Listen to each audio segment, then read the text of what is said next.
বোধহয় অবগত আছেন যে গত 22 ডিসেম্বর 2025 তারিখে খুলনা মহানগরীর সোনাডাঙ্গা থানাধীন মুক্তা হাউস মসজিদ সংলগ্ন বাসার মধ্যে মোহাম্মদ মোতালেব শিকদারকে অজ্ঞাতনামা 4-5 জন সন্ত্রাসী মাথার পাশে গুলি করে পালিয়ে যায়।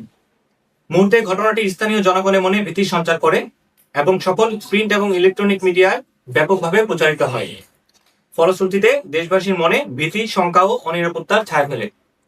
এই ঘটনাটি সংঘটিত হওয়ার সাথে সাথে আমাদের র্যাব 6-এর একটি যৌথ অভিযানিক দল ঘটনাস্থলে পরিদর্শন করে বিভিন্ন তথ্য উপাত্ত এবং সিসিটিভি ফুটেজ সংগ্রহ করে। পরবর্তীতে পুলিশ এবং অন্যান্য আইন শৃঙ্খলা রক্ষাকারী বাহিনীর দেওয়া তথ্য মতে ও সিসিটিভি ফুটেজ ও ভিডিও ফুটেজ পর্যালোচনার মাধ্যমে আমরা প্রাথমিকভাবে কয়েকজন সন্দেহভাজন ব্যক্তিকে অভিযুক্ত হিসেবে চিহ্নিত করে আমাদের সন্দেহের তালিকায় রাখি এবং তাদের গ্রেফতারের লক্ষ্যে আমাদের ইন্টেলিজেন্স ইনভেস্টমেন্ট অব্যাহত রাখি।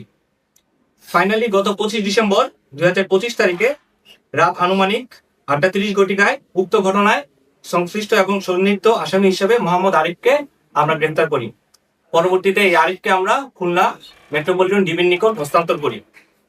হত্যা চেষ্টার সাথে সরাসরি সম্পৃক্ত ভিডিও ফুটেজ ও সিসিটিভি ফুটেজের সরাসরি দৃশ্যমান এমন কয়েকজন ব্যক্তিকে আমরা সন্দেহের এবং গোয়েন্দা নজরদারির মধ্যে আমরা রেখে অভিযান চলমান রাখি।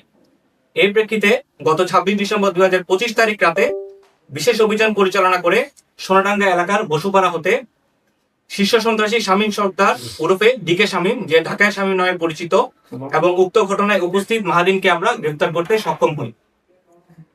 গ্রেফতারকৃত ডিকে শামীম প্রাথমিকভাবে জিজ্ঞাসাবাদে উক্ত ঘটনার সাথে সরাসরি সম্পৃক্ত থাকার বিষয়টি স্বীকার করে এবং মোতালেব শিকদারকে সে সরাসরি মাথায় গুলি করার বিষয়টিও স্বীকার করে। গ্রেফতারকৃত ডিকে শামীমের দেওয়া তথ্য অনুযায়ী সকাল 7 ঘটিকায় ডিকে শামীম ও তার সহযোগী সহ 4-5 জনের একটি দল ঘটনাস্থলে পৌঁছায়। ঘটনাস্থলে পূর্ব থেকে উক্ত বাসায় তন্নি, মোতালেব শিকদার, আরিফ, ইফতি,